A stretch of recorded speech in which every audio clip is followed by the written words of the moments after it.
Hello मेरे प्यारे दोस्तों, आपका एक बार फिर से हमारे चैनल पर स्वागत है। कभी सोचा है स्ट्रॉबेरी इतनी प्यारी क्यों लगती है? शायद इसलिए क्योंकि वो छोटी होते हुए भी हर किसी के चेहरे पर मुस्कान ला देती है। आज हम उसी प्यारी सी स्ट्रॉबेरी को बनाएंगे, वो भी सिर्फ एक ब्लैक पेन से। ना रंगों की ज़रूरत, बस थोड़ी कल्पना और ढेर सारा प्यार। तो चलिए शुरू करते हैं स्ट्रॉबेरी ड्राइंग फॉर बिगिनर्स।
तो देखा ना दोस्तों, आपने कितनी प्यारी स्ट्रॉबेरी बन गई है, वो भी बिना किसी रंग के, बस एक ब्लैक पेन से।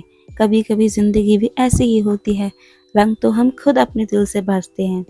अगर आपको ये प्यारी सी ड्राइंग पसंद आई है तो प्लीज़ लाइक, शेयर और प्यार भरा कमेंट ज़रूर करना, और हाँ, सब्सक्राइब करना बिल्कुल मत भूलना।